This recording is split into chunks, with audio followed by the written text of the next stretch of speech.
PC tips and ട്രിക്സിൻ്റെ പുതിയൊരു ക്ലാസ്സിലേക്ക് എല്ലാവർക്കും സ്വാഗതം. കഴിഞ്ഞ ദിവസം നമ്മൾ പഠിച്ചിട്ടുള്ള സ്ത്രീകൾ, കുട്ടികൾ, മുതിർന്ന പൗരന്മാർ എന്നിവരുടെ സംരക്ഷണം എന്ന ഭാഗത്തിൻ്റെ തുടർച്ചയായിട്ടുള്ളൊരു ക്ലാസ്സാണ് കേട്ടോ. അപ്പോൾ ഫസ്റ്റ് പാർട്ട് കണ്ടിട്ടില്ലാത്തവർ ആ വീഡിയോ ഒന്ന് കണ്ടിട്ട് വരിക. അതിന് ശേഷമുള്ള ഭാഗമാണ് നമ്മളിവിടെ പഠിപ്പിക്കുന്നത്. ഓക്കെ, അപ്പോൾ ഇന്നത്തെ ക്ലാസ് മുതിർന്ന പൗരന്മാരുടെയും കുട്ടികളുടെയും സംരക്ഷണവുമായി ബന്ധപ്പെട്ട കാര്യങ്ങളാണ് കേട്ടോ. അപ്പോൾ നമുക്ക് ക്ലാസ്സിലേക്ക് പോവാം. കുട്ടികൾക്കായുള്ള അവകാശങ്ങൾ. സുരക്ഷിതമായ ബാല്യം ഓരോ കുട്ടിയുടെയും അവകാശമായതുകൊണ്ട് തന്നെ എല്ലാ രാജ്യങ്ങളും കുട്ടികളുടെ സംരക്ഷണത്തിനും ക്ഷേമത്തിനും ഉന്നമനത്തിനുമായിട്ട് നിരവധി പദ്ധതികളും പരിപാടികളും ഒക്കെ ആസൂത്രണം ചെയ്തു വരുന്നുണ്ട്. അപ്പോൾ ഇതിൻ്റെ ഭാഗമായി തന്നെ ഇന്ത്യൻ ഭരണഘടനയും ഐക്യരാഷ്ട്രസഭയും അത് ശരിവെക്കുന്ന രീതിയിൽ ഇതിനായിട്ട് നിയമനിർമ്മാണങ്ങളും ഉടമ്പടികളും നടപ്പിൽ വരുത്തുകയും ചെയ്തു. അപ്പോൾ ഇത്തരത്തിൽ സാർവലൗകികമായിട്ട് അംഗീകരിക്കപ്പെട്ട കുട്ടികളുടെ അവകാശങ്ങളെക്കുറിച്ച് മനസ്സിലാക്കുക എന്നതും ഓരോ പൗരൻ്റെയും അവകാശവും കടമയാണ്. അത് മനസ്സിലാക്കിയാൽ മാത്രം പോരാ, അവശ്യ സന്ദർഭങ്ങളിൽ കുട്ടികളെ സഹായിക്കാനായിട്ട് ഉപയോഗിക്കുകയും വേണം. അപ്പോൾ നമുക്ക് ആദ്യം ഐക്യരാഷ്ട്രസഭയുടെ ആ ഒരു ഉടമ്പടിയെക്കുറിച്ച് തന്നെ സംസാരിക്കാം. 1989 ഐക്യരാഷ്ട്രസഭ അംഗീകരിച്ച കുട്ടികളുടെ സാർവലൗകിക അവകാശ ഉടമ്പടി, സുരക്ഷിത ബാല്യത്തിന് വേണ്ടിയുള്ള ഉടമ്പടിയാണ്. ഓരോ രാജ്യവും സുരക്ഷിത ബാല്യത്തിന് വേണ്ടി ഉറപ്പുവരുത്തേണ്ട അവകാശങ്ങളെക്കുറിച്ച് വ്യക്തമാക്കുന്ന ഉടമ്പടിയാണ് ഐക്യരാഷ്ട്രസഭയുടെ കുട്ടികൾക്കായുള്ള സാർവലൗകിക അവകാശ ഉടമ്പടി. 1989 കേട്ടോ. ഇനി 1992 നമ്മുടെ ഇന്ത്യ ഈ ഒരു ഉടമ്പടി അംഗീകരിക്കുന്നത്. 1989 ഐക്യരാഷ്ട്രസഭ ഈ ഒരു സാർവലൗകിക അവകാശ ഉടമ്പടി കൊണ്ടുവരുന്നു. അതിനുശേഷം 1992 ഭാരതം ഈ ഒരു ഉടമ്പടി അംഗീകരിക്കുന്നു. ഈ ഉടമ്പടി പ്രകാരം 18 വയസ്സിന് താഴെയുള്ള എല്ലാ മനുഷ്യരെയും കുട്ടികളായിട്ട് നിർവചിച്ചിട്ടുണ്ട്. ഈ ഒരു ഉടമ്പടി പ്രകാരം 18 വയസ്സിന് താഴെയുള്ള എല്ലാവരെയും കുട്ടികളായിട്ട് നിർവചിച്ചിരിക്കുന്നു.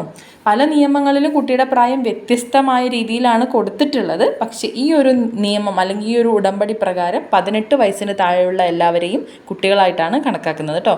മറ്റ് വ്യത്യാസങ്ങളൊക്കെ നമുക്ക് അടുത്ത നിയമങ്ങൾ പഠിക്കുമ്പോൾ കൃത്യമായിട്ട് മനസ്സിലാക്കാം. കുട്ടികളുടെ അവകാശങ്ങൾ. ഈ ഒരു സാർവലൗകിക ഉടമ്പടി പ്രകാരം കുട്ടികളുടെ അവകാശങ്ങളെ പ്രധാനമായിട്ടും 4 മേഖലകളായിട്ടാണ് തരംതിരിച്ചിട്ടുള്ളത്. ഒന്നാമത്തേത് അതിജീവനമാണ്, സർവൈവൽ. രണ്ടാമത് ഉന്നമനം, ഡെവലപ്മെൻറ്റ്. 3 സംരക്ഷണം, പ്രൊട്ടക്ഷൻ. 4 പങ്കാളിത്തം അല്ലെങ്കിൽ പാർട്ടിസിപ്പേഷൻ. അതിജീവനാവകാശം പ്രധാനമായിട്ടും ജീവിക്കാനുള്ള അവകാശത്തെക്കുറിച്ചാണ് പറയുന്നത്. മികച്ച പോഷകാഹാരത്തിനുള്ള അവകാശം, വളർച്ചയ്ക്കാവശ്യമായ ജീവിത സാഹചര്യങ്ങൾ ലഭ്യമാക്കുന്നതിനുള്ള അവകാശം, ആരോഗ്യകരമായ ജീവിതം നയിക്കുന്നതിനുള്ള അവകാശം, ഇതൊക്കെയാണ് പ്രധാനമായിട്ടും ഈ ഒരു ഭാഗത്തിൽ ഉൾക്കൊള്ളുന്നത്. ഉന്നമനാവകാശത്തിൽ വിദ്യാഭ്യാസം, സാമൂഹ്യ സുരക്ഷ, പരിചരണം, വിശ്രമം, കുട്ടികളുടെ വിനോദങ്ങൾ, ഇവയൊക്കെയാണ് പ്രധാനമായിട്ടും ഉദ്ദേശിക്കുന്നത്. ഇനി സംരക്ഷണത്തിനുള്ള അവകാശമാണ്.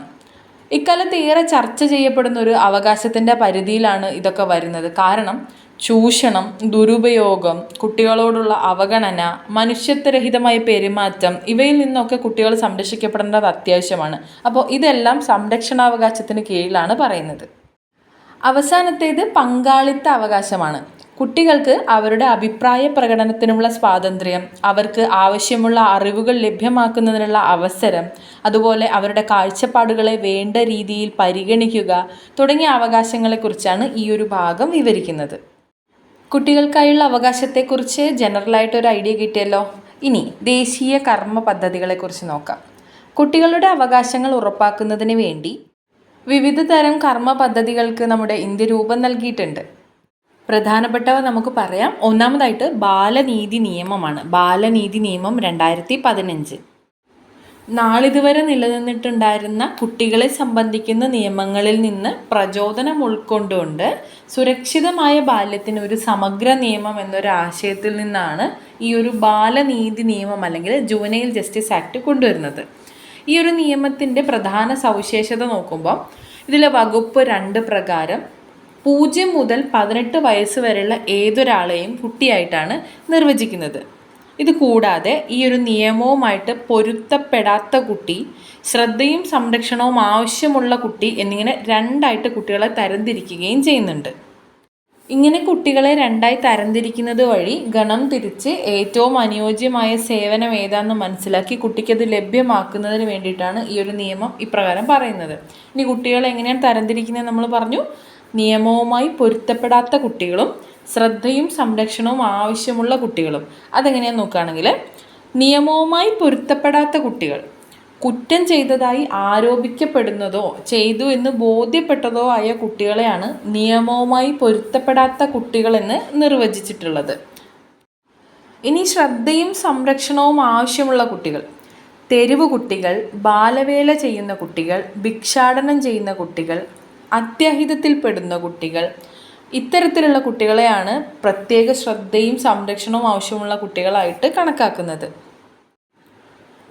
നമ്മൾ പറഞ്ഞു, ഇങ്ങനെ കുട്ടികളെ രണ്ടായി തരംതിരിക്കുന്നതിനോടൊപ്പം തന്നെ അവരുടെ സംരക്ഷണത്തിനും പുനരധിവാസത്തിനും ആവശ്യമായിട്ടുള്ള സംവിധാനങ്ങളും ഈ ഒരു നിയമം ഉറപ്പുവരുത്തുന്നുണ്ട്. നിയമവുമായി പൊരുത്തപ്പെടാത്ത കുട്ടികൾ, ഒന്നാമത്തെ വിഭാഗത്തിൽപ്പെട്ട കുട്ടികൾക്ക് വേണ്ടിയിട്ട് ജുവനൈൽ ജസ്റ്റിസ് ബോർഡും ശ്രദ്ധയും സംരക്ഷണവും ആവശ്യമുള്ള കുട്ടികൾക്ക് വേണ്ടിയിട്ട് ചൈൽഡ് വെൽഫെയർ കമ്മിറ്റിയും എല്ലാ ജില്ലകളിലും രൂപീകരിക്കുന്നതിന് വേണ്ടിയിട്ട് ഈ ഒരു നിയമം നിർദ്ദേശം കൊടുക്കുന്നുണ്ട്. അപ്പോൾ നമ്മൾ എന്തു പറഞ്ഞു? നിയമവുമായി പൊരുത്തപ്പെടാത്ത കുട്ടികൾക്ക് വേണ്ടി ജുവനൈൽ ജസ്റ്റിസ് ബോർഡും ശ്രദ്ധയും സംരക്ഷണവും ആവശ്യമുള്ള കുട്ടികൾക്ക് വേണ്ടി ചൈൽഡ് വെൽഫെയർ കമ്മിറ്റിയും. ഇവ രണ്ടും എല്ലാ ജില്ലകളിലും രൂപീകരിക്കണം എന്ന് ഈ ഒരു നിയമം നിർദ്ദേശിക്കുന്നുണ്ട് എന്ന് നമ്മൾ പറഞ്ഞു. ഇനി ദത്തെടുക്കൽ, ഫോസ്റ്റർ കെയർ, സ്പോൺസർഷിപ്പ് എന്നിവയ്ക്ക് വേണ്ടി കുട്ടികളുടെ സംരക്ഷണത്തിനായിട്ട് special juvenile police unit, children's home, observation home, special home തുടങ്ങിയവ സ്ഥാപിക്കുന്നതിനും ഈ ഒരു ബാലനീതി നിയമം നിർദ്ദേശം നൽകുന്നുണ്ട്. നമുക്ക് അവ ഓരോന്നും എന്താണെന്നൊന്ന് നോക്കിപ്പോവാട്ടോ. Juvenile justice board. ബാലനീതി നിയമം 2015 26 വകുപ്പ് പ്രകാരം നിയമവുമായി പൊരുത്തപ്പെടാൻ സാധിക്കാത്ത അല്ലെങ്കിൽ കുറ്റം ചെയ്തതായി ആരോപിക്കപ്പെട്ടിട്ടുള്ള കുട്ടികളുടെ കാര്യത്തിൽ തീർപ്പ് കൽപ്പിക്കുന്ന സംവിധാനമാണ് ജുവനൈൽ ജസ്റ്റിസ് ബോർഡ്. 3 അംഗങ്ങൾ അടങ്ങുന്നതാണ് ഈ ഒരു സംവിധാനം. അതിൽ ചെയർമാനായിട്ട് വരുന്നത് അതത് ജില്ലകളിലെ ജുഡീഷ്യൽ ഫസ്റ്റ് മജിസ്ട്രേറ്റ് ആയിരിക്കും. 3 അംഗങ്ങൾ അടങ്ങുന്ന ഈ സംവിധാനത്തിൽ അതത് ജില്ലകളിലെ ജുഡീഷ്യൽ ഫസ്റ്റ് മജിസ്ട്രേറ്റ് ആയിരിക്കും ചെയർമാൻ. 2 സാമൂഹിക പ്രവർത്തകരും അംഗങ്ങളായിട്ടുണ്ടാവണം. അതുകൂടാതെ ബെഞ്ചിൽ കുറഞ്ഞത് ഒരു വനിതാ പ്രാതിനിധ്യമെങ്കിലും ഉണ്ടാവണം എന്നും ഈ ഒരു നിയമം പറയുന്നുണ്ട്. 2 സാമൂഹിക പ്രവർത്തകരും കുറഞ്ഞത് ഒരു വനിതാ അംഗവും ഉണ്ടായിരിക്കണം. മൊത്തം 3 അംഗങ്ങളാണ്. ചെയർമാനായിട്ടുണ്ടാകുന്നത് ജില്ലയിലെ ജുഡീഷ്യൽ ഫസ്റ്റ് മജിസ്ട്രേറ്റ് ആയിരിക്കും. 2 സാമൂഹിക പ്രവർത്തകരുണ്ടാവണമെന്ന് പറയുന്നുണ്ട്. 1 അംഗം വനിതയായിരിക്കണം എന്ന് നിർബന്ധവും പറയുന്നുണ്ട്. ഓക്കെ. ഇനി നിയമവുമായി പൊരുത്തപ്പെടാൻ സാധിക്കാത്ത കുട്ടികളെ എത്ര മണിക്കൂറിനുള്ളിൽ ജുവനൈൽ ജസ്റ്റിസ് ബോർഡ് മുമ്പാകെ എത്തിക്കണം?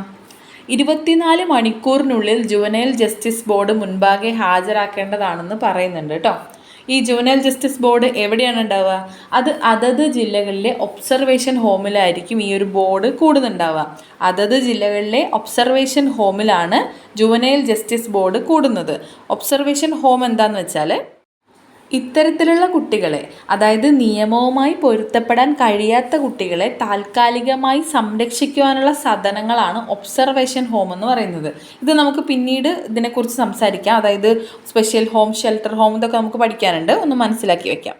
അപ്പോൾ നമ്മൾ പറഞ്ഞു, നിയമവുമായി പൊരുത്തപ്പെടാൻ സാധിക്കാത്ത കുട്ടികളെ 24 മണിക്കൂറിനുള്ളിൽ ജുവനൈൽ ജസ്റ്റിസ് ബോർഡ് മുൻപാകെ കൊണ്ടുപോകണം.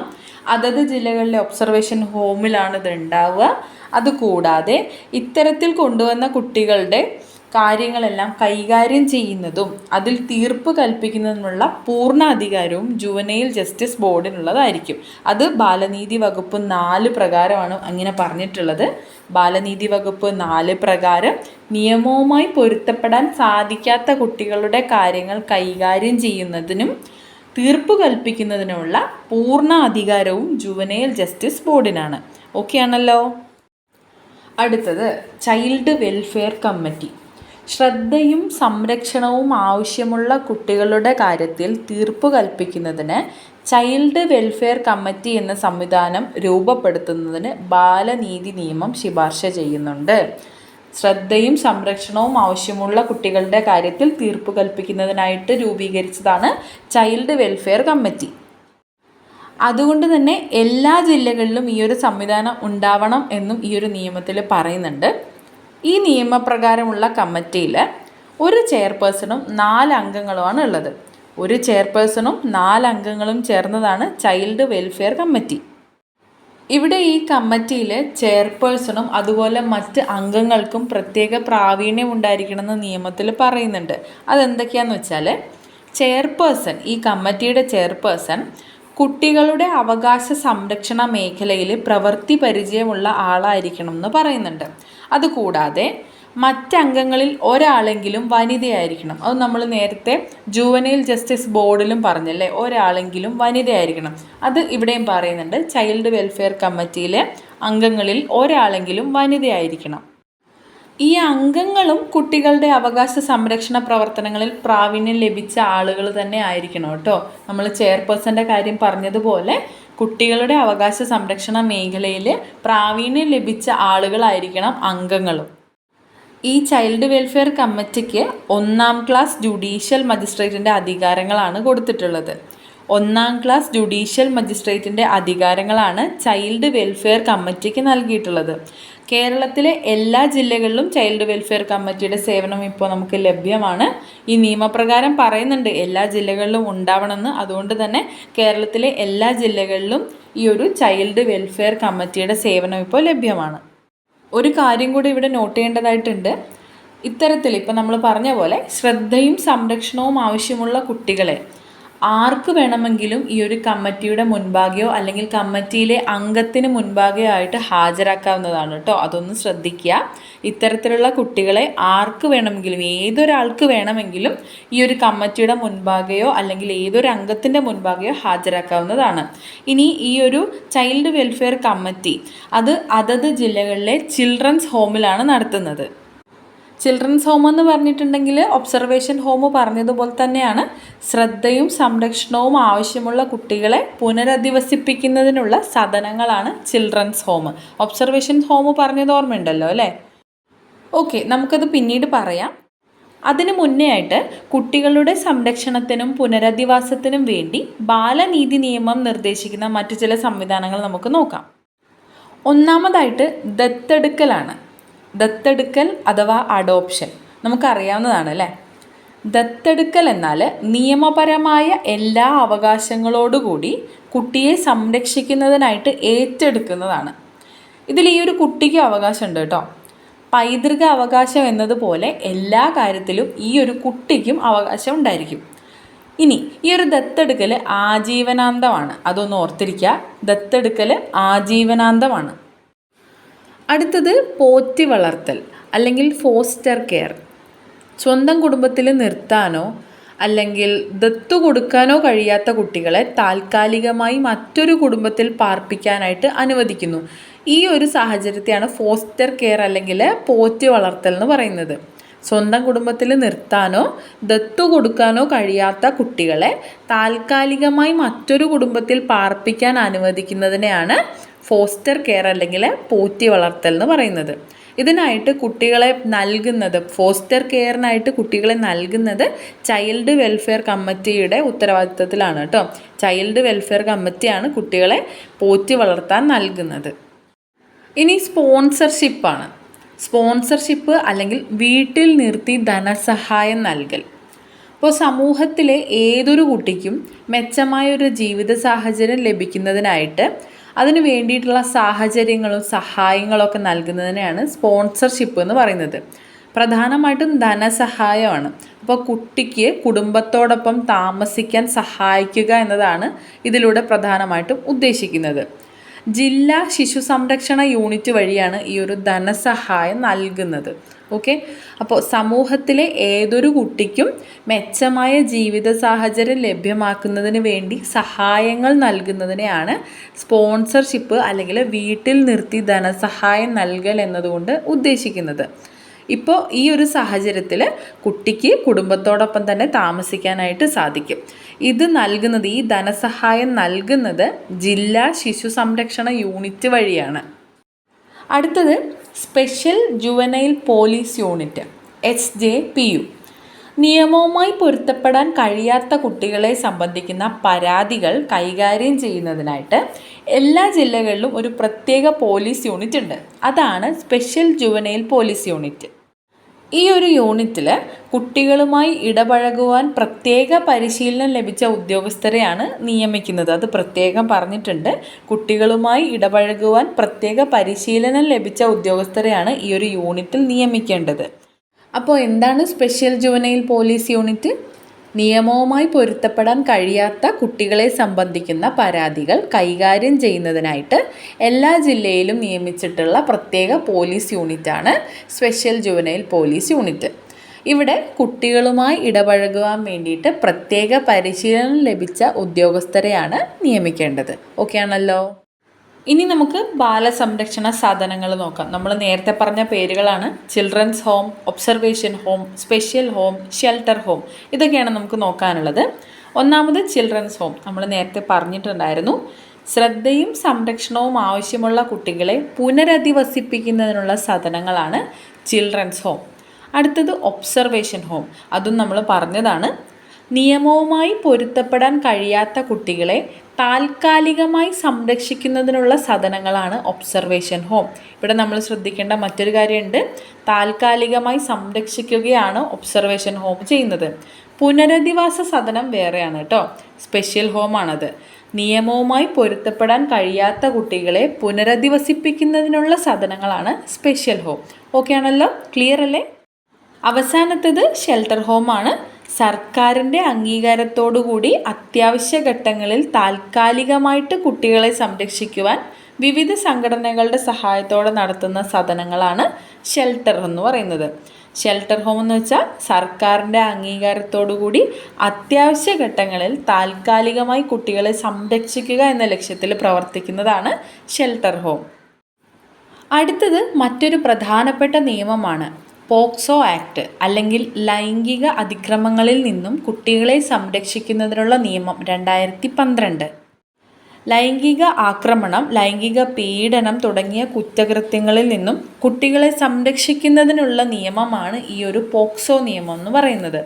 അതുകൂടാതെ ഇത്തരത്തിലുള്ള കുറ്റകൃത്യങ്ങളുടെ വിചാരണയ്ക്ക് വേണ്ടി സ്പെഷ്യൽ കോടതികൾ സ്ഥാപിക്കുന്നതിനും അതുമായി ബന്ധപ്പെട്ട മറ്റു കാര്യങ്ങൾക്കും വേണ്ടിയിട്ടാണ് ഈ ഒരു നിയമം കൊണ്ടുവന്നിട്ടുള്ളത്.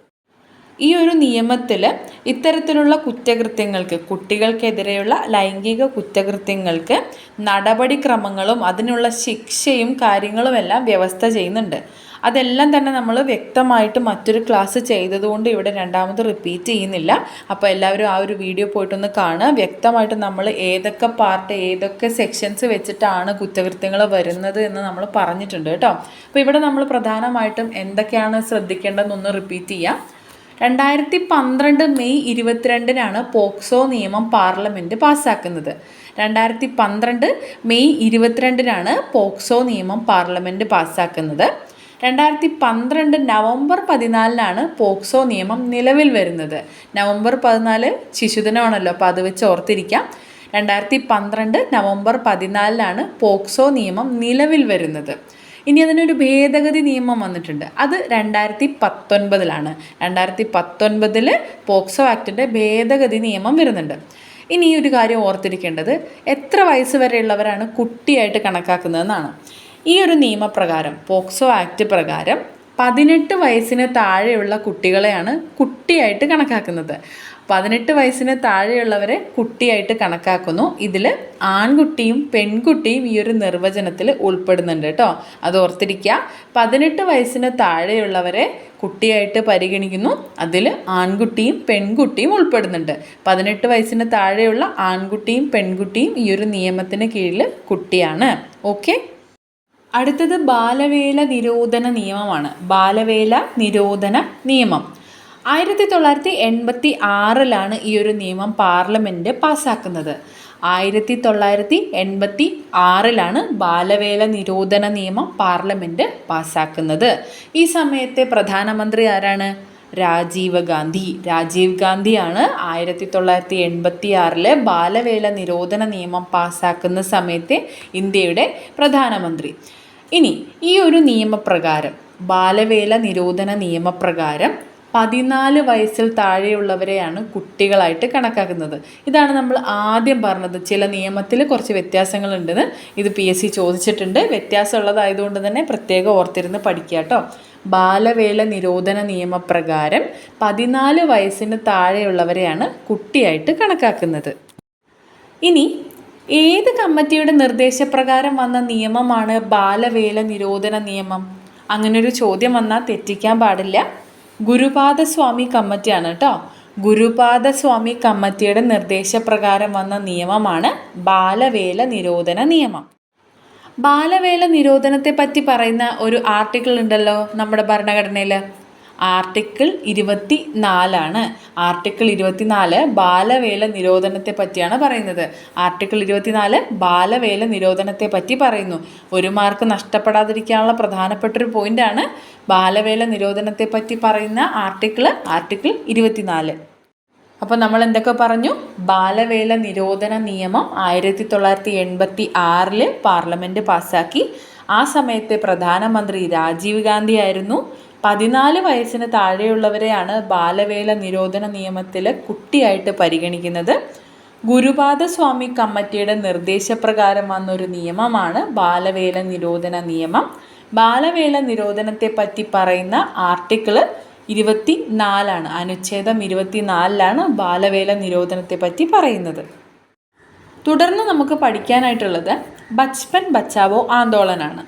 ബാല്യം സംരക്ഷിക്കുക പ്രസ്ഥാനം. ഇത് ഇന്ത്യ ആസ്ഥാനമായുള്ള കുട്ടികളുടെ അവകാശ പ്രസ്ഥാനമാണ്. 1980 നൊബേൽ സമ്മാന ജേതാവായിട്ടുള്ള കൈലാഷ് സത്യാർത്ഥിയാണ് ഇത് ആരംഭിച്ചത്. ഈ ഒരു ബച്പൻ ബച്ചാവോ ആന്തോളൻ ബോണ്ടഡ് ലേബർ, ബാലവേല, മനുഷ്യക്കടത്ത് എന്നിവയ്ക്കെതിരെ പ്രചാരണം നടത്തുകയും എല്ലാ കുട്ടികൾക്കും വിദ്യാഭ്യാസത്തിനുള്ള അവകാശം പ്രോത്സാഹിപ്പിക്കുകയും ചെയ്യുന്നുണ്ട്. 1980 ബച്പൻ ബച്ചാവോ ആന്തോളൻ സ്ഥാപിക്കുന്നു. സ്ഥാപകനാരാണ്? കൈലാഷ് സത്യാർത്ഥിയാണ്.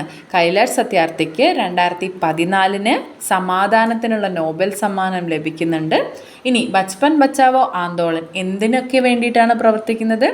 ബോണ്ടഡ് ലേബറിനെതിരെ, ബാലവേലയ്ക്കെതിരെയൊക്കെ ആയിട്ടാണ് പ്രവർത്തിക്കുന്നത്. അതുകൊണ്ട് തന്നെ ഇവിടെ ഇദ്ദേഹം ബോണ്ടഡ് ലേബർ, ബാലവേല എന്നിവ ഇല്ലാതെയാക്കുന്നു എന്നതിന് തെളിവ് പോലെ ഒരു ലേബൽ കൊണ്ടുവരുന്നുണ്ട്. അതാണ് good weave label. Good weave label ബാലവേല നിരോധനത്തെ സൂചിപ്പിക്കുന്ന ഒരു ചിഹ്നമാണ് കേട്ടോ.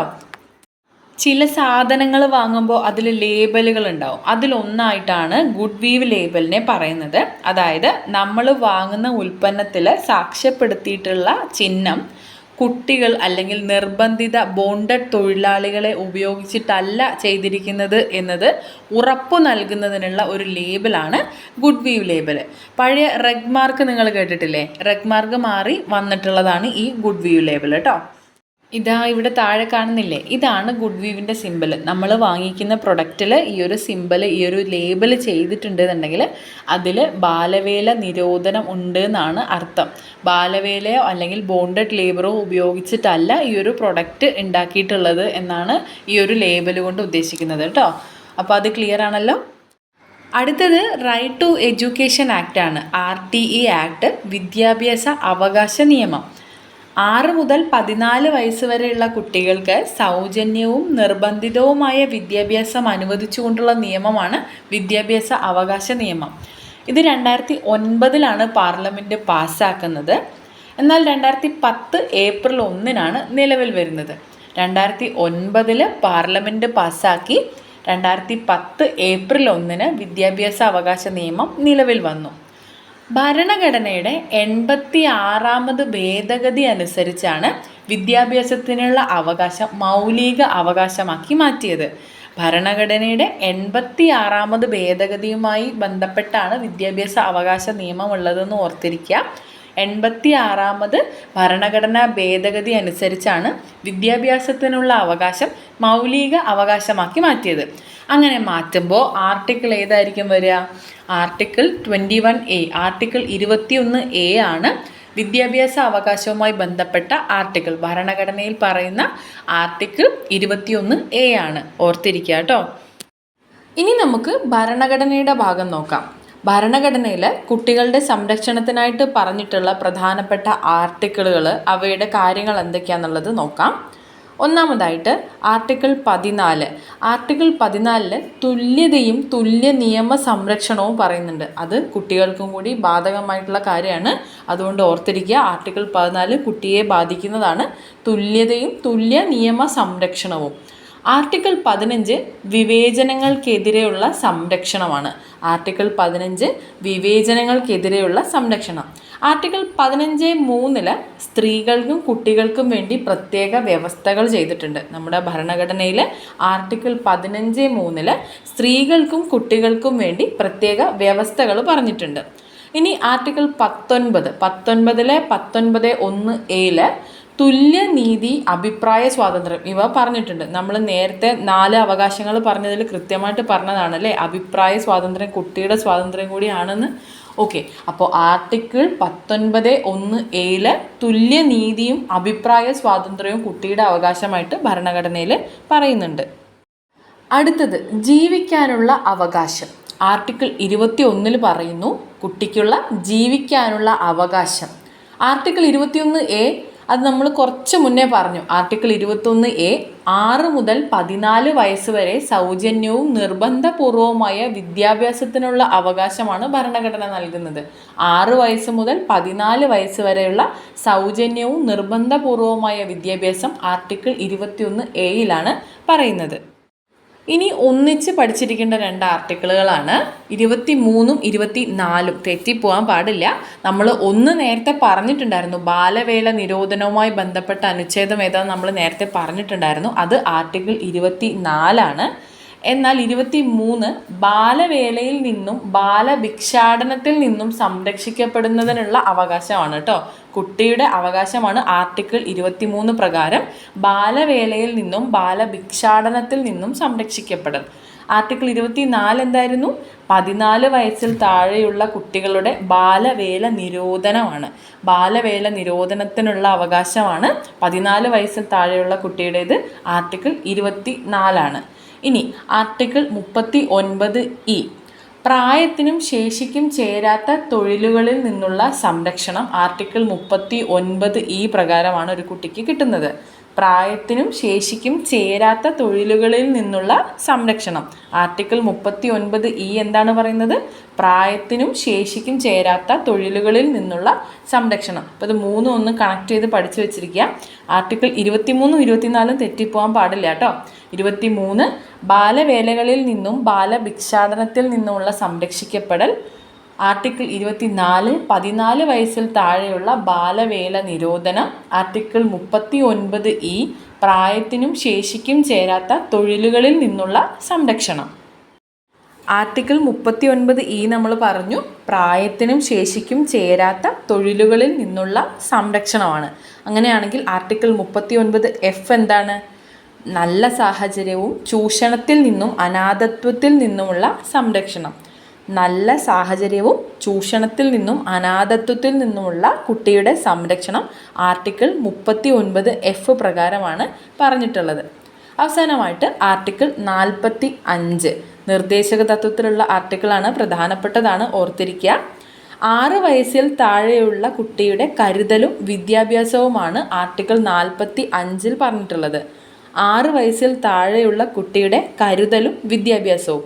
ഇതും 21(a)യുമായിട്ട് മാറിപ്പോകരുത് കേട്ടോ. 6 മുതൽ 14 വയസ്സ് വരെയുള്ള കുട്ടിയുടെ സൗജന്യവും നിർബന്ധപൂർവമായ വിദ്യാഭ്യാസമാണ് ആർട്ടിക്കിൾ 21(a)യിൽ പറഞ്ഞിട്ടുള്ളത്. അത് ഫണ്ടമെൻ്റൽ റൈറ്റ് ആണ്. ഇത് നിർദ്ദേശക തത്വമാണ്. ആർട്ടിക്കിൾ 45 6 വയസ്സിൽ താഴെയുള്ള കുട്ടിയുടെ കരുതലും വിദ്യാഭ്യാസവും. ഓക്കെ ആണല്ലോ. അടുത്തത് ബാലാവകാശ സംരക്ഷണ നിയമമാണ്. 2005 പാസ്സാക്കിയ ഒരു നിയമമാണ് ബാലാവകാശ സംരക്ഷണ നിയമം. എന്നാൽ ഇത് നിലവിൽ വരുന്നത് 2007 കേട്ടോ. 2007 ഫെബ്രുവരി 5 ബാലാവകാശ സംരക്ഷണ നിയമം നിലവിൽ വരുന്നത്. ബാലാവകാശ സംരക്ഷണ നിയമം പാസ്സാക്കുന്നത് 2005 നിലവിൽ വരുന്നത് 2007 ഫെബ്രുവരി 5 ഈ 2 വർഷങ്ങളൊന്ന് കൃത്യമായിട്ട് ഓർത്തിരിക്കണേ. ഇനി ഈ ഒരു നിയമത്തിൻ്റെ ഭാഗമായിട്ടാണ് കേന്ദ്ര സംസ്ഥാന ബാലാവകാശ കമ്മീഷനുകൾ രൂപം കൊള്ളുന്നത്. ബാലാവകാശ സംരക്ഷണ നിയമത്തിൻ്റെ ഭാഗമായിട്ടാണ് ബാലാവകാശ കമ്മീഷനുകൾ രൂപം കൊള്ളുന്നത്. ക്ലിയർ ആണല്ലോ?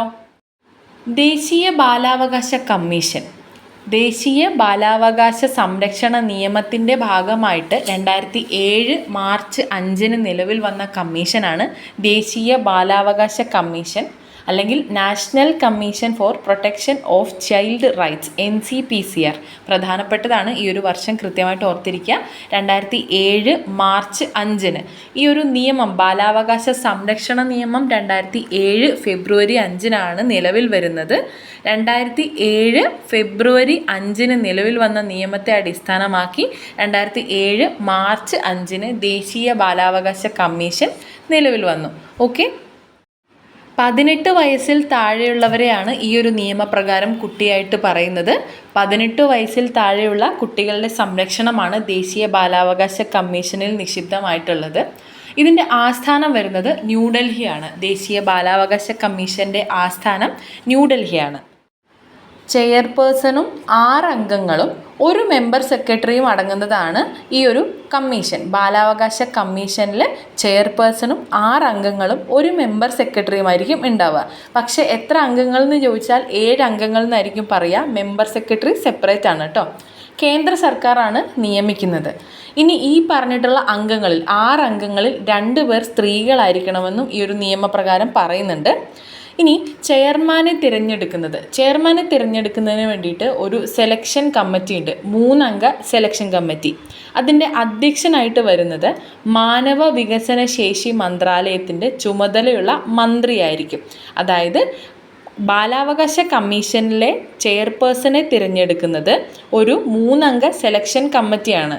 ആ കമ്മിറ്റിയുടെ അധ്യക്ഷൻ മാനവ വികസന ശേഷി മന്ത്രാലയത്തിൻ്റെ ചുമതലയുള്ള മന്ത്രിയായിരിക്കും. ക്ലിയർ ആണല്ലോ? ഇനി ബാലാവകാശ കമ്മീഷൻ്റെ അധ്യക്ഷൻ്റെയും അംഗങ്ങളുടെയും കാലാവധി നോക്കാം. രണ്ടും കുറച്ച് വ്യത്യാസമുണ്ട്, ശ്രദ്ധിച്ചിരിക്കുക കേട്ടോ. അധ്യക്ഷൻ്റെ കാലാവധി 3 വർഷം അല്ലെങ്കിൽ 65 വയസ്സ് വരെയാണ്. ഇതിലേതാണോ ആദ്യം വരുന്നത് അതായിരിക്കും പരിഗണിക്കുക. എന്നാൽ അംഗങ്ങൾക്ക് 3 വർഷം അല്ലെങ്കിൽ 60 വയസ്സാണ് കേട്ടോ. 3 വർഷം അല്ലെങ്കിൽ 65 വയസ്സാണ് അധ്യക്ഷൻ്റേത്. അംഗങ്ങൾക്ക് 3 വർഷം അല്ലെങ്കിൽ 60 വയസ്സ് വരെയാണ്. കമ്മീഷൻ്റെ ആദ്യ അധ്യക്ഷ ശാന്ത സിൻഹയാണ് കമ്മീഷൻ്റെ ആദ്യ അധ്യക്ഷ. ദേശീയ ബാലാവകാശ കമ്മീഷൻ്റെ ആദ്യ അധ്യക്ഷ ശാന്ത സിൻഹയാണ്. നിലവിലെ അധ്യക്ഷൻ പ്രിയങ്ക് കനുങ്കോയാണ് നിലവിലെ അധ്യക്ഷൻ. പരീക്ഷയ്ക്ക് പോകുന്നതിന് മുന്നേ ആയിട്ട് കറണ്ട് അഫയേഴ്സ് ഒന്ന് അപ്ഡേറ്റ് ചെയ്യുക കേട്ടോ. അടുത്തത് കേരള സംസ്ഥാന ബാലാവകാശ കമ്മീഷൻ. നമ്മൾ നേരത്തെ പറഞ്ഞ 2005 നിയമപ്രകാരം, ബാലാവകാശ സംരക്ഷണ നിയമപ്രകാരം ഈ ഒരു നിയമത്തിൻ്റെ പ്രധാന ഉദ്ദേശം എന്ന് പറയുന്നത് എല്ലാ സംസ്ഥാനങ്ങളിലും കേന്ദ്രഭരണ പ്രദേശങ്ങളിലും ബാലാവകാശങ്ങൾ സംരക്ഷിക്കുന്നതിനുള്ള ദേശീയ കമ്മീഷനും സംസ്ഥാനതല കമ്മീഷനും രൂപീകരിക്കുക എന്നതാണ്. അപ്പോൾ ഇതിൻ്റെ ഭാഗമായിട്ടാണ് കേരള സംസ്ഥാനം ബാലാവകാശ സംരക്ഷണ കമ്മീഷന് രൂപം കൊടുക്കുന്നത്. അത് 2013 ജൂൺ 3 അതായത് കേരള സംസ്ഥാന ബാലാവകാശ സംരക്ഷണ കമ്മീഷൻ നിലവിൽ വരുന്നത് 2013 2013 ജൂൺ 3. വർഷങ്ങളൊക്കെ നമുക്കൊന്നും കൂടി പറയാം. ബാലാവകാശ സംരക്ഷണ നിയമം 2005 പാസ്സാകുന്നു. 2007 ഫെബ്രുവരി 5 ബാലാവകാശ സംരക്ഷണ നിയമം നിലവിൽ വരുന്നു. അതേ തുടർന്ന് 2007 മാർച്ച് 5 ദേശീയ ബാലാവകാശ കമ്മീഷൻ നിലവിൽ വരുന്നു. അതിനുശേഷം 2013 ജൂൺ 3 കേരള സംസ്ഥാന ബാലാവകാശ കമ്മീഷൻ നിലവിൽ വരുന്നു. ഓക്കെ ആണല്ലോ? ഈ ഒരു കമ്മീഷൻ്റെ, കേരള സംസ്ഥാന ബാലാവകാശ സംരക്ഷണ കമ്മീഷൻ്റെ ആസ്ഥാനം വരുന്നത് തിരുവനന്തപുരം ജില്ലയിലാണ്. കേരള സംസ്ഥാന ബാലാവകാശ സംരക്ഷണ കമ്മീഷൻ്റെ ആസ്ഥാനം തിരുവനന്തപുരം ജില്ലയിലാണ്. ഇനി ഒരു ചെയർപേഴ്സണും 6 അംഗങ്ങളും ഉൾപ്പെടുന്നതാണ് കേരളത്തിലെ കമ്മീഷൻ്റെ ഘടന. നമ്മൾ നേരത്തെ പറഞ്ഞു സംസ്ഥാന കമ്മീഷൻ്റെ ഘടനയിൽ വ്യത്യാസമുണ്ട്. അപ്പോൾ ഇവിടെ ശ്രദ്ധിച്ച് പഠിക്കുക. ഒരു ചെയർപേഴ്സണും 6 അംഗങ്ങളും ഉൾപ്പെടുന്നതാണ് കേരളത്തിലെ കമ്മീഷൻ്റെ ഘടന. കേരള സംസ്ഥാന ബാലാവകാശ കമ്മീഷൻ നിലവിൽ വരുന്നത് 2013 ജൂൺ 3 ആസ്ഥാനം തിരുവനന്തപുരം. ഒരു ചെയർപേഴ്സണും 6 അംഗങ്ങളുമാണ് ഈ ഒരു കമ്മീഷനിലുള്ളത്. ഓക്കെ, ഇനി ഈ ഒരു ചെയർപേഴ്സണെ തിരഞ്ഞെടുക്കുന്നത് നമ്മൾ ദേശീയ കമ്മീഷനിൽ പറഞ്ഞതുപോലെ തന്നെ ഒരു 3 അംഗ സമിതി ചേർന്നിട്ടാണ്. ആ 3 അംഗ സമിതിയുടെ അധ്യക്ഷൻ വകുപ്പ് മന്ത്രി തന്നെ ആയിരിക്കും. വകുപ്പ് മന്ത്രിയുടെ അധ്യക്ഷതയിൽ ചേരുന്ന 3 അംഗ സമിതിയാണ് കേരള സംസ്ഥാന ബാലാവകാശ സംരക്ഷണ കമ്മീഷൻ്റെ ചെയർപേഴ്സണെ തിരഞ്ഞെടുക്കുന്നത് അല്ലെങ്കിൽ അധ്യക്ഷനെ തിരഞ്ഞെടുക്കുന്നത്. ഓക്കെ, ഇനി ബാലാവകാശ കമ്മീഷൻ്റെ ആദ്യ അധ്യക്ഷ, കേരള സംസ്ഥാന ബാലാവകാശ കമ്മീഷൻ്റെ ആദ്യ അധ്യക്ഷ നീല ഗംഗാധരൻ IAS ആണ് കേട്ടോ. നീല ഗംഗാധരൻ IAS ആണ് കേരള സംസ്ഥാന ബാലാവകാശ കമ്മീഷൻ്റെ ആദ്യ അധ്യക്ഷ. നിലവിൽ അധ്യക്ഷൻ KV മനോജ് കുമാറാണ്. KV മനോജ് കുമാറാണ് നിലവിൽ അധ്യക്ഷൻ. ഇതും കറണ്ട് അഫയേഴ്സ് ഒന്ന് അപ്ഡേറ്റ് ചെയ്തിട്ട് പോവാം കേട്ടോ. അങ്ങനെ പ്രധാനപ്പെട്ട നിയമങ്ങളും മറ്റ് വിവരങ്ങളൊക്കെ നമ്മൾ പഠിച്ചു കഴിഞ്ഞു. ഇനി നമുക്ക് കുറച്ച് ജനറൽ ആയിട്ടുള്ള കാര്യങ്ങൾ നോക്കാം. ശിശുദിനം എന്നാന്ന് എല്ലാവർക്കും അറിയാലോ, നവംബർ 14. ഇനി ആഗോള ശിശുദിനം അല്ലെങ്കിൽ ലോക ശിശുദിനം, ഇൻ്റർനാഷണൽ ചിൽഡ്രൻസ് ഡേ എന്നൊക്കെ പറഞ്ഞാൽ ദിവസം മാറും. അത് നവംബർ 20-നാണ്. നവംബർ 20-നാണ് ആഗോള ശിശുദിനം വരുന്നത്. 1959 മുതലാണ് UN ജനറൽ അസംബ്ലി കുട്ടികളുടെ അവകാശ പ്രഖ്യാപന ദിനത്തിൻ്റെ സ്മരണയ്ക്കായിട്ട് വർഷം തോറും നവംബർ 20-ന് ലോക ശിശുദിനമായിട്ട് ആചരിക്കാൻ തുടങ്ങിയത്. അതായത് 1959 നവംബർ 20-നാണ് ഐക്യരാഷ്ട്ര സംഘടന ആദ്യമായിട്ട് കുട്ടികളുടെ അവകാശ പ്രഖ്യാപനം നടത്തുന്നത്. അന്നു മുതൽ നവംബർ 20 ആഗോള ശിശുദിനം. ഓക്കെ, ഇനി അന്താരാഷ്ട്ര തലത്തിൽ ബാലവേല വിരുദ്ധ ദിനമായിട്ട് ആചരിക്കുന്നത് എന്നാണ്? അത് ജൂൺ 12. ജൂൺ 12-നാണ് അന്താരാഷ്ട്ര തലത്തിൽ ബാലവേല വിരുദ്ധ ദിനമായിട്ട് ആചരിക്കുന്നത്. നമ്മൾ പഠിക്കുമ്പോൾ എല്ലാം കണക്ട് ചെയ്ത് പഠിക്കണം എന്നാണ് പറയുക. അപ്പോൾ ചോദിക്കട്ടെ, ബാലവേല നിരോധനവുമായി ബന്ധപ്പെട്ട ആർട്ടിക്കിൾ ഏതായിരുന്നു? ഓർക്കുന്നുണ്ടോ? ആർട്ടിക്കിൾ 24 കേട്ടോ, തെറ്റിക്കല്ലേ. ആർട്ടിക്കിൾ 24 14 വയസ്സിൽ താഴെയുള്ളവരുടെ ബാലവേല നിരോധനവുമായി ബന്ധപ്പെട്ട ആർട്ടിക്കിൾ. അടുത്തത് ചൈൽഡ് ഹെൽപ്പ് ലൈൻ നമ്പർ.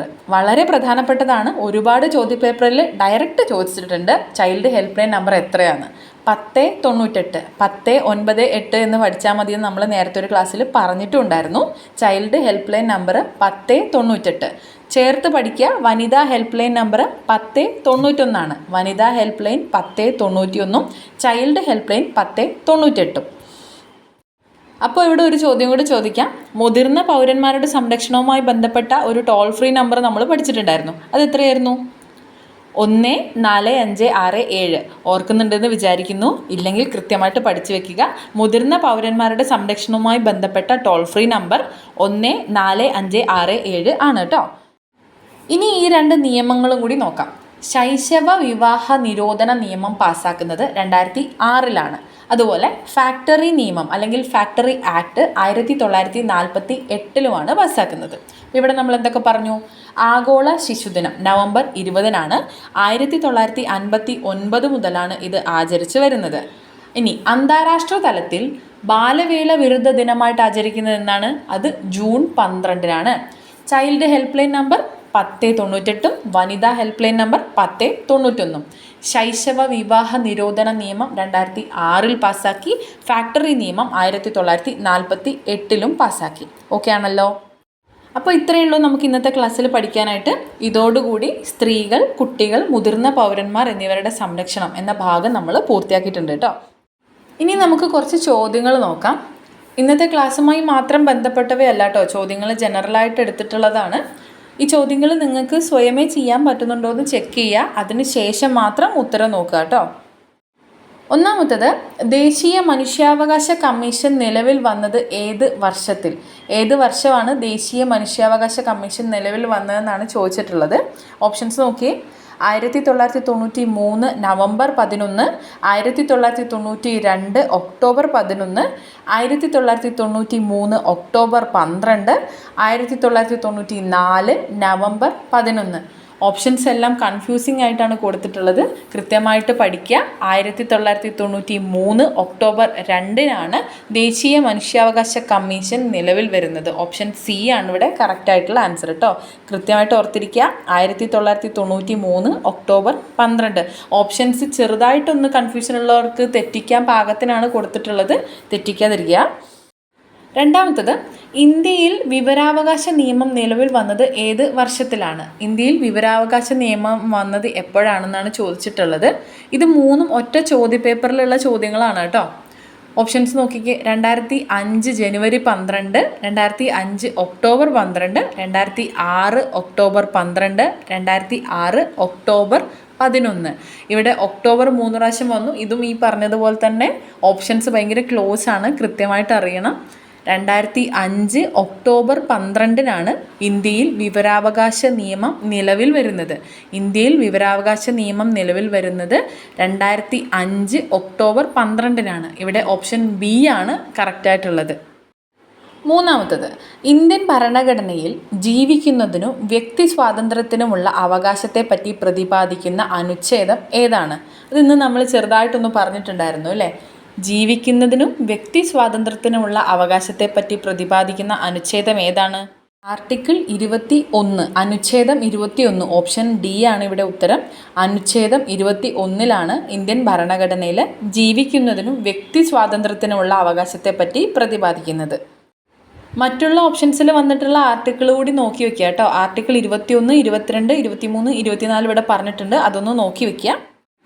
അടുത്ത ചോദ്യം, ലൈംഗിക അതിക്രമങ്ങളിൽ നിന്നും കുട്ടികൾക്കുള്ള സംരക്ഷണ നിയമം 2012 പ്രകാരം കുട്ടി എന്ന് വെച്ചാൽ ആരാണ്? പോക്സോ ആക്ട് പ്രകാരം കുട്ടി എന്ന നിർവചനത്തിൽ വരുന്ന ആളുടെ വയസ്സാണ് ചോദിച്ചിട്ടുള്ളത്. അപ്പോൾ ഓപ്ഷൻസ് നോക്കിയേ. 18 വയസ്സിൽ താഴെയുള്ള ഒരു വ്യക്തി, 16 വയസ്സിൽ താഴെയുള്ള ഒരു വ്യക്തി, 18 വയസ്സിൽ താഴെയുള്ള ഒരു പെൺകുട്ടി, 15 വയസ്സിൽ താഴെയുള്ള ഒരു വ്യക്തി. ആ ഒരു നിയമം പഠിച്ചിട്ടുള്ള നമുക്കറിയാം, പെൺകുട്ടിയും ആൺകുട്ടിയും ഒരുപോലെ ആ ഒരു നിർവചന പ്രകാരം ഈ ഒരു നിയമത്തിൻ്റെ പരിധിയിൽ പെടുന്നവരാണ്. അപ്പോൾ എന്താണ് ഇവിടെ ഉത്തരമായിട്ട് വരുന്നത്? ഓപ്ഷൻ എ ആണ്, 18 വയസ്സിൽ താഴെയുള്ള ഒരു വ്യക്തി. അടുത്തത്, ഓൺലൈൻ കുറ്റകൃത്യങ്ങളെക്കുറിച്ചും ചൂഷണങ്ങളെ പറ്റിയും കുട്ടികളെ ബോധവൽക്കരിക്കുന്നതിനായി കേരള പോലീസും ബച്പൻ ബച്ചാവോ ആന്തോളൻ എന്ന സംഘടനയും സംയുക്തമായി നടപ്പിലാക്കുന്ന പദ്ധതി അറിയപ്പെടുന്ന പേര്, അതാണ് ചോദിച്ചിട്ടുള്ളത്. ഇത് നമ്മൾ പദ്ധതികൾ പഠിച്ചപ്പോൾ പറഞ്ഞിട്ടുണ്ടായിരുന്നു. എന്താണ് ഇതിൻ്റെ ഉത്തരം? ഉത്തരം കൂട്ട്. ഓപ്ഷൻ ഡി കൂട്ടാണ്. ഓൺലൈൻ കുറ്റകൃത്യങ്ങളെക്കുറിച്ചും ചൂഷണങ്ങളെ പറ്റിയും കുട്ടികളെ ബോധവൽക്കരിക്കുന്നതിനായിട്ട് നടപ്പിലാക്കി വരുന്ന പദ്ധതി കൂട്ടാണ് കേട്ടോ, ഓർത്തിരിക്കുക. അടുത്തത്, ICDSൻ്റെ പൂർണ്ണരൂപം എന്താണ്? ഇത്ര എളുപ്പമായിട്ടൊക്കെ നമുക്ക് ചോദ്യം കിട്ടുന്നുണ്ട്. അപ്പോൾ അതുകൊണ്ട് കൃത്യമായിട്ട് അറിഞ്ഞിരിക്കുക. ഒരുപാട് ഓപ്ഷൻസ് സിമിലർ ആയിട്ടും തോന്നുന്നുണ്ട്. അപ്പോൾ അതുകൊണ്ട് കൃത്യമായിട്ട് വായിച്ച ശേഷം മാത്രം മാർക്ക് ചെയ്യുക കേട്ടോ. ഓപ്ഷൻസ് വായിക്കാം. Integrated child development scheme, integrating child development support, Indian child development scheme. ഇതിലൊന്നുമില്ല. ഓപ്ഷൻസ് ഭയങ്കര ക്ലോസ് ആയതുകൊണ്ട് തന്നെ ശ്രദ്ധിച്ച് മാർക്ക് ചെയ്യാം. ഓപ്ഷൻ എ ആണ് ഇവിടെ ഉത്തരമായിട്ടുള്ളത്. ICDSൻ്റെ പൂർണ്ണരൂപം ഇൻ്റഗ്രേറ്റഡ് ചൈൽഡ് ഡെവലപ്മെൻറ്റ് സ്കീമാണ്. ഇൻ്റഗ്രേറ്റഡ് ചൈൽഡ് ഡെവലപ്മെൻറ്റ് സ്കീമാണ് ICDS. കൃത്യമായി വായിച്ചിട്ട് മാത്രം മാർക്ക് ചെയ്യുക കേട്ടോ. നമുക്കറിയാവുന്ന ചോദ്യവും ഉത്തരവൊക്കെ കാണുമ്പോൾ പെട്ടെന്നൊരു ആവേശം ഉണ്ടാവില്ലേ, അപ്പോൾ അങ്ങനെ മാർക്ക് ചെയ്ത് തെറ്റിപ്പോകണ്ടെന്നാണ് പറഞ്ഞത്. അടുത്ത ചോദ്യം, കാണാതായ കുട്ടികളെ കണ്ടെത്തുന്നതിന് വേണ്ടി സംസ്ഥാന സർക്കാർ രൂപീകരിച്ച പദ്ധതിയാണ്. ഓപ്ഷൻസ് നോക്കാം. ഓപ്പറേഷൻ വാത്സല്യ, Nirbhaya, operation Vijay, pink police. അപ്പോൾ ഇതിലെന്താണ് ഉത്തരമായിട്ട് വരുന്നത്? കാണാതായ കുട്ടികളെ കണ്ടെത്തുന്നതിന് വേണ്ടി സംസ്ഥാന സർക്കാർ രൂപീകരിച്ച പദ്ധതിയാണ് ഓപ്പറേഷൻ വാത്സല്യ കേട്ടോ. പേര് വെച്ച് കണക്ട് ചെയ്യുക. കാണാതായ കുട്ടികളെ കണ്ടെത്തുന്നതിന് വേണ്ടി സംസ്ഥാന സർക്കാർ രൂപീകരിച്ച പദ്ധതിയാണ് ഓപ്പറേഷൻ വാത്സല്യ. അടുത്ത ചോദ്യം, നാരി ശക്തി വന്ദൻ അധിനിയം ബില്ല് ലോക്സഭ പാസാക്കിയ ദിനം ഏത്? ഈ ഒരു ചോദ്യം ഇക്കഴിഞ്ഞ women fire and rescue officer ട്രെയിനിയുടെ ചോദ്യപേപ്പറിൽ ഉണ്ടായിരുന്നതാണ്. അപ്പോൾ നമ്മളിതൊന്ന് അറിഞ്ഞിരിക്കുക. ഇൻ കേസ് ചോദ്യം വന്നാൽ നമുക്കിത് മിസ് ചെയ്യേണ്ട കാര്യമില്ലല്ലോ. ഓക്കെ, അപ്പോൾ ഇതിൻ്റെ ഉത്തരമായിട്ട് വരുന്നത്, ഇപ്പോൾ ഓപ്ഷൻസ് നോക്കുമ്പോൾ 2023 സെപ്റ്റംബർ ആണ് എല്ലാ ഓപ്ഷൻസും. അപ്പോൾ കൃത്യമായിട്ട് അറിഞ്ഞിരിക്കുന്നതാണ് നല്ലത്. ഇവിടെ ഓപ്ഷൻ സി ആണ് നമുക്ക് ഉത്തരമായിട്ട് വരുന്നത്. Option C 2023 September 20. PSC എന്ന് കൊടുത്ത ഉത്തരം 2023 സെപ്റ്റംബർ 20 നാരി ശക്തി വന്ദൻ അധിനിയം ബില്ല് ലോക്സഭ പാസാക്കിയ ദിനം 2023 സെപ്റ്റംബർ 20. ഓർത്തിരിക്കുക, ചിലപ്പോൾ ചോദിച്ചേക്കാം, നമുക്കത് ഒരു മാർക്കായിട്ട് വന്നേക്കാം. അടുത്തത്, അക്രമങ്ങൾ, അപകടങ്ങൾ, പ്രകൃതി ദുരന്തങ്ങൾ എന്നിവയ്ക്ക് ഇരയാകുന്ന ഭിന്നശേഷിക്കാർക്ക് ധനസഹായം നൽകുന്ന കേരള സർക്കാർ പദ്ധതി ഏതാണെന്നാണ് ചോദ്യം. അക്രമങ്ങൾ, അപകടങ്ങൾ, പ്രകൃതി ദുരന്തങ്ങൾ എന്നിവയ്ക്ക് ഇരയാകുന്ന ഭിന്നശേഷിക്കാർക്ക് ധനസഹായം നൽകുന്ന കേരള സർക്കാർ പദ്ധതി ഏതാണ്? ഓപ്ഷൻസ് നോക്കിക്കേ. ആശ്വാസ്, സ്വാശ്രയ, പരിരക്ഷ, നിരാമയ. ഓപ്ഷൻസ് എല്ലാം തന്നെ നമുക്ക് പരിചിതമായിട്ടുള്ളതാണല്ലേ. ഓപ്ഷൻ സി ആണ് ഇവിടുത്തെ ഉത്തരം, പരിരക്ഷ. അക്രമങ്ങൾ, അപകടങ്ങൾ, പ്രകൃതി ദുരന്തങ്ങൾ എന്നിവയ്ക്ക് ഇരയാകുന്ന ഭിന്നശേഷിക്കാർക്ക് ധനസഹായം നൽകുന്ന കേരള സർക്കാർ പദ്ധതിയാണ് പരിരക്ഷ. പദ്ധതികളുമായി ബന്ധപ്പെട്ട മറ്റൊരു ചോദ്യം കൂടി നമുക്ക് നോക്കാം. 4 വ്യത്യസ്ത പദ്ധതികളും ആ പദ്ധതികളിൽ പറഞ്ഞിട്ടുള്ള കാര്യങ്ങളും ചേരുംപടി ചേർക്കുക എന്നുള്ളതാണ് ഇവിടുത്തെ ചോദ്യം. ഒന്നാമത്തത് അഭയകിരണം പദ്ധതിയാണ്. രണ്ടാമത്തത് വിദ്യാകിരണം പദ്ധതി. മൂന്നാമത്തത് താലോലം പദ്ധതി. 4 വിദ്യാജ്യോതി പദ്ധതി. പദ്ധതികളെല്ലാം തന്നെ നമുക്ക് അറിയാവുന്നത് സുപരിചിതമായിട്ടുള്ളതുമാണ് അല്ലേ. കൺഫ്യൂഷൻ ഉണ്ടാവാൻ സാധ്യതയില്ല എന്നാണ് എനിക്ക് തോന്നുന്നത്.